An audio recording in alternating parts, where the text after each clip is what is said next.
नमस्कार सबको, मैं रंजीत सर आप सभी का अपने YouTube चैनल गांव वाला में स्वागत है। और आज हम आप सभी को हिंदी में आप पढ़ते हैं ना संधि। आज हम सभी को पढ़ाएंगे संधि के बारे में। जो यूपी बोर्ड के बच्चे हैं खासकर या कंपटीशन के जो बच्चे हैं, सब में संधि एक ऐसा टॉपिक है जहां से हमेशा क्वेश्चन पूछे जाते हैं, हमेशा प्रश्न पूछे जाते हैं। हाई स्कूल के हमारे जो बच्चे हैं यूपी बोर्ड के और जो इंटर के बच्चे हैं यूपी बोर्ड के, उनमें उनके सिलेबस में भी संधि है। संधि आइए हम जानते हैं संधि की परिभाषा, संधि कहते किसे हैं और संधि कितने प्रकार की होती है। 3 नंबर का क्वेश्चन है यूपी बोर्ड के परीक्षाओं में। 3 नंबर संधि, एक वीडियो में 3 नंबर आपको मिल जाएगा। वीडियो को अंत तक जरूर देखिएगा और संधि आपका 3 नंबर आज हम क्लियर कर देंगे। अगर अच्छा लगे तो चैनल को लाइक कीजिएगा, सब्सक्राइब कीजिएगा और कमेंट जरूर करिएगा, ताकि हम आपको बोर्ड वाले विशेष कर ध्यान दें। आपकी तैयारी हो तो हिंदी की जो भी है विषय, जितने नंबर के, चाहे वो संधि हो, चाहे समास हो, चाहे रश्य हो, अलंकार हो, सबका हम क्लियर करेंगे। तो आइए इस वीडियो में देखते हैं संधि के बारे में। ठीक है, संधि किसे कहते हैं? संधि, सबसे पहले हम इसकी परिभाषा यदि देखें, परिभाषा संधि, ठीक है, तो परिभाषा देखें। संधि को अंग्रेजी में हम यदि देखें ज्वाइंट कहा जाता है। क्या कहा जाता है? ज्वाइंट, किसी चीज को जोड़ना। ये कैप है और ये दोनों अलग अलग हैं, बहुत ध्यान से समझिएगा। यदि इसको हम क्या कर दें, आपस में जोड़ दें, ये संधि हो गए।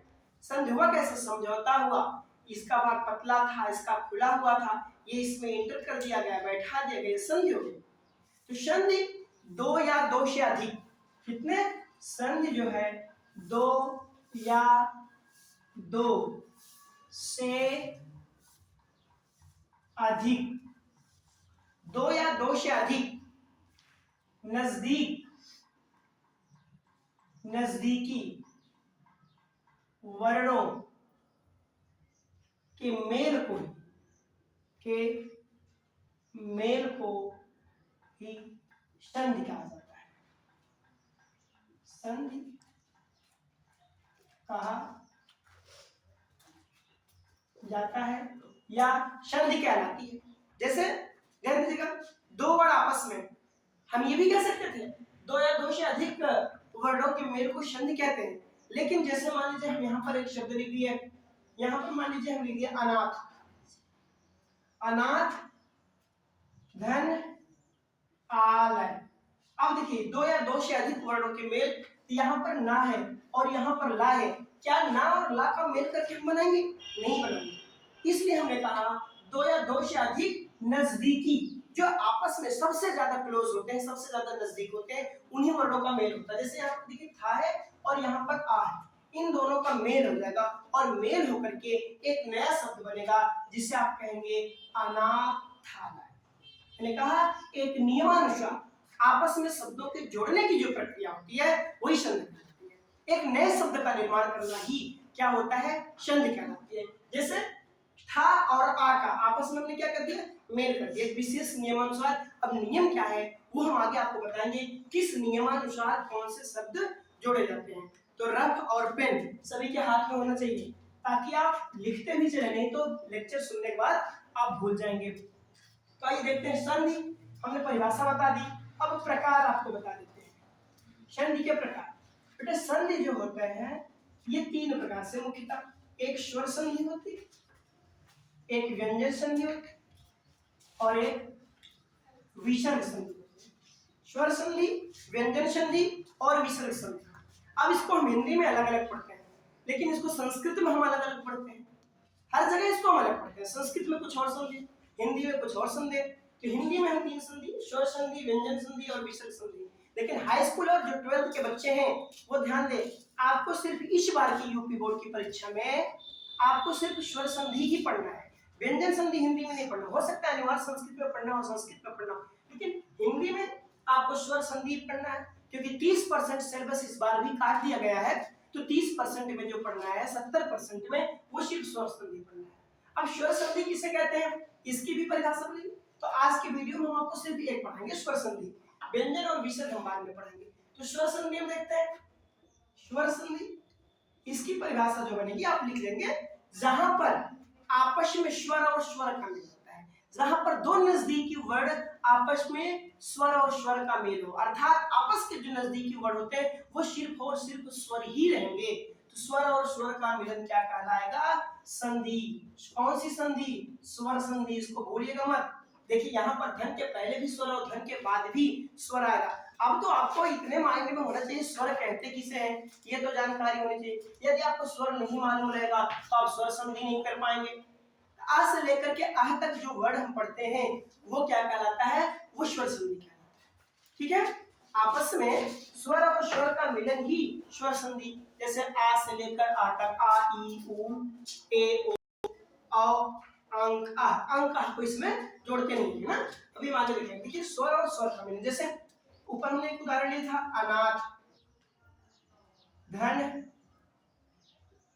आलय। अब बेटा यहाँ पर देखिए आ है, ये क्या है? ये स्वर है।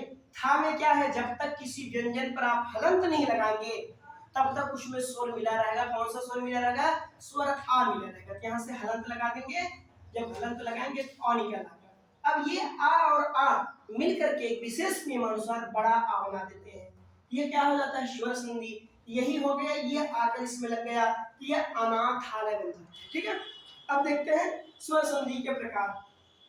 स्वर संधि के कुल कितने प्रकार होते हैं, कितने भेद होते हैं? स्वर संधि के यदि हम देखें तो ये मुख्यतः 5 होते हैं। एक होता है दीर्घ संधि, दूसरा गुण संधि, तीसरा यड़ संधि, चौथा वृद्ध संधि और पांचवा आयाज संधि। अभी इसी में एक पूर्व रूप होता है, पर्व रूप होता है स्वर संधि में। देखिए दीर्घ के अंदर, अब दीर्घ में होता क्या है? दीर्घ का सूत्र ये पूछता भी है, अकह सवर्णे दीर्घ। कभी कभी परीक्षा में ऐसे पूछ लेता है, एक संधि दे देगा और पूछ लेगा कि इसमें कौन सा सूत्र है, तब आपको सूत्र याद जब रहेगा। दीर्घ संधि का सूत्र का सवर्णे दीर्घ होता है, और गुण संधि का आद गुड़ा होता है, आद गुड़ा। यड़ संधि का इको यड़च होता है, और वृद्ध संधि का वृद्ध रेच होता है। आयात संधि होता है ए चो ऐ वा या वह। ठीक है, ए चो ऐ वा या वह, यह आ पढ़ा जाता है, यश है, यश लिखा गया है, लेकिन इसको आ पढ़ते हैं ना, पूर्व रूप पर रूप। हम आगे इसको बताएंगे। आइए सबसे पहले हम देखते हैं, इसको लिख लीजिएगा, दीर्घ संधि, गुण संधि, यड़ संधि, वृद्ध संधि, आयात संधि।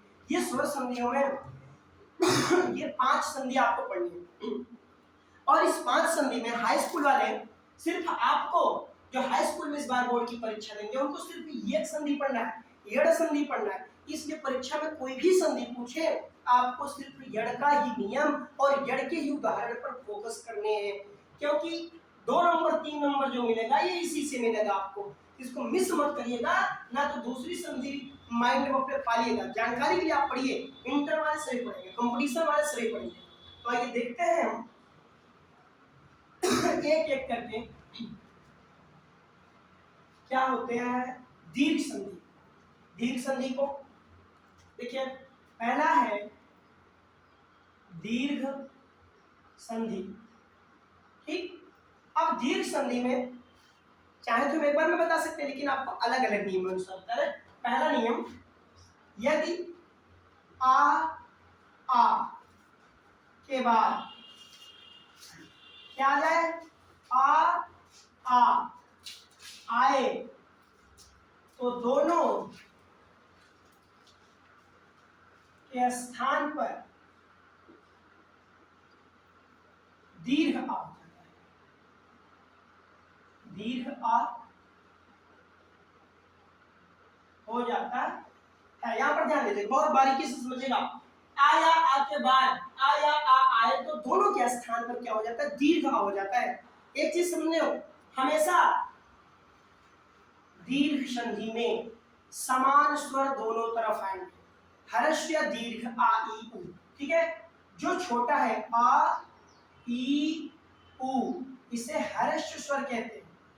बाकी इसके अलावा जो भी आता है आ ई उ, ये क्या होते हैं? ये आपके दीर्घ स्वर होते हैं। इसके लिए आप सूत्र भी हमने बनाए हैं, आप लिख सकते हैं। सूत्र में आ धन आ बराबर क्या हो जाएगा? दीर्घ आ हो जाएगा। ये माइंड में रखिएगा, धन के बाद भी आ और धन के पहले भी आ, ये बनेगा क्या? ये दीर्घ आ बनेगा। जैसे हिम धन आलय, देखो बेटा यहाँ से बारीकी समझिए, यहाँ पर क्या है? अगर हलंत लगा देते हैं तो आ निकलता है, यहाँ पर आ, अर्थात यहाँ दीर्घ यहाँ हर्ष, और दोनों मिलकर क्या बन जाएगा? आ। अब ये जो आ बना ये धन के पहले वाले अक्षर पर लगेगा। हिम था, हिम, और बड़ा जब इसमें लगा देंगे दीर्घा, क्या बन जाएगा? हिमालय। ठीक है, हिमधन आलय बराबर हिमालय। यहाँ देखिए विद्या धन अर्थी, अब यहाँ पर दीर्घ आ और यहाँ पर हर्ष आ, दोनों मिलकर क्या बन जाएंगे? विद्यार्थी। यह खत्म हो गया, यह इसमें आकर मिल गया। ये दीर्घ का नियम है। विद्या धन आलय, अब देखिए यहाँ पर दीर्घ और यहाँ पर दीर्घ, दोनों में दीर्घ आ है, कि दोनों को हम मिलाते हैं, क्या बन जाएगा? विद्यालय बन जाएगा। विद्यालय बन गया। यही दीर्घ संधि है, एकदम बिल्कुल आसान, इससे आसान आपको मिल ही नहीं सकता। एक एक शब्दों को हमने यहाँ पर निकाल करके, एक एक अक्षर को निकाल करके आपको बताने का प्रयास किया है। जिसको भी यदि कोई दिक्कत होती है, नहीं समझ में आता है, तो कमेंट बॉक्स में जरूर कमेंट करिएगा। आइए हम दूसरा नियम देखते हैं, ई वाला, ये लिख लीजिए सब, 60 स्क्रीन ले लीजिए। अभी आ का निर्माण हुआ, अब यहाँ पर हम इसका निर्माण करते हैं दूसरे नियम में, ई का। कुछ नहीं करना है, जहां पर आ लिखे थे आप, वहां पर ई या ई लिख दीजिए। ठीक है, ई या ई के बाद ई या ई आए तो दोनों के स्थान पर क्या हो जाएगा? दीर्घ ई हो जाएगा। ठीक है, दीर्घ ई हो जाएगा। अब सूत्र आप लिख लीजिए, फार्मूला नुमा, ई धन ई बराबर क्या बनेगा? दीर्घ ई बन जाएगा। ये दीर्घ ई है, बड़ी है। जैसे देखो मही धन ईश, अब यहाँ पर बेटा समझो, यहाँ पर क्या है? यहाँ पर छोटी है जिसे हरस्वी कहते हैं, यहाँ पर बड़ी है जिसे आप दीर्घ ई कहते हैं, और इस और ई को मिलाएंगे ये दीर्घ ई बन जाएगा। दीर्घ ई बन गया। अब देखिए ये जो निर्माण होगा ये कहाँ लगेगा? धन के पहले वाले अक्षर पर। ये जहां पर मही था हमने क्या कर दिया? बड़ी कर दिया, बचा का शा बचा, ये बन गया महिष।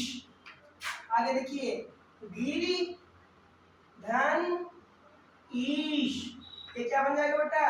ये जो री पे रा पे छोटी है इसको बड़ी कर देना है। क्यों? क्योंकि यहाँ पर हर्षवी, यहाँ दीर्घी बन गया दीर्घ। समान स्वर आ रहा है ना, मतलब ई या ई आ रहा है, आ या आ रहा है, इसके बाद उ या उ आएगा, यहाँ बन क्या गया? गिरीश बन गया। ठीक है, आइए आगे देखते हैं और एग्जाम्पल अपने मन से करिएगा, जो ना उसको कमेंट बॉक्स में दीजिएगा। यहाँ पर देखिए इसको हम उ कर देते हैं, यदि उ या उ के बाद क्या आ जाए? उ या उ आए तो दोनों के स्थान पर हमें दीर्घ उ बना देना है। सूत्र हम लिख लेंगे, उ धन उ बराबर दीर्घ उ। ये क्या हुआ?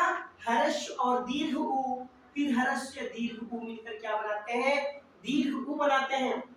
ये आपका अपना चैनल है गांव वाला, थोड़ा सा भाषा भी यदि हमारी क्या है वो गांव वालों में मिलती जुलती है। तो आइए आगे देखते हैं, जैसे भानु धन उदय, देखो दोनों में समान स्वर, धन के पहले भी उ, धन के बाद भी उ, चाहे बड़ा रहे चाहे छोटा, चाहे हर्ष रहे चाहे दीर्घ ना। यहाँ से निकालेंगे उ छोटा, यहाँ से छोटा, मतलब दोनों में हर्ष है। अब हर्ष और हर्ष को मिलाकर हम कितना क्या बना देंगे? दीर्घ बना देंगे। ये दीर्घ हो गया। दीर्घ कहाँ लगेगा? ना पर लगेगा। ये क्या हो जाएगा? भा, छोटा उठा बड़ा कर देंगे, दीर्घ कर दिए, भानुदय। दीर्घ संधि, जहां पर आ ई उ दिखाई दे वो कौन सी संधि होगी? दीर्घ संधि होगी। आगे देखिए वैधु धन बधोत्सव ना, छोटा ऊ मिलकर क्या बन गया, बड़ा ऊ दीर्घ बन गया, बधोत्सव। ये रही बेटा क्या दीर्घ संधि। एक माइंड में नियम रखेगा, यदि कहीं पर बड़ा आ, बड़ी ई और बड़ा ऊ अर्थात दीर्घ आ और दीर्घ ई, दीर्घ ऊ दिखाई दे तो ये कौन सी संधि हो जाएगी, वो दीर्घ संधि हो जाएगी। अब इसमें री है, उसको हम आपको नेक्स्ट वीडियो में बताएंगे। और कहाँ आ ई ऊ मिल सकता है, या आ ई ऊ के साथ क्या मिलने पर कौन सी संधि और हो जाएगी। अब अगले वीडियो में हम आपको यड़ संधि, वृद्ध संधि, आयात संधि और गुण संधि के बारे में बताएंगे। तो ये अच्छे से समझ में आया। वीडियो को बार बार देखिए, न एक बार में समझ में, उसको दोबारा देखिएगा। आपको एक बार देखने से कम समझ में आएगा, दोबारा देखने में हो सकता है जो चीजें पहली बार में ना आई हो वो दोबारा क्लियर हो जाएगी। तो इस वीडियो में बस इतना ही, मिलेंगे नेक्स्ट वीडियो में। आपको नमस्कार।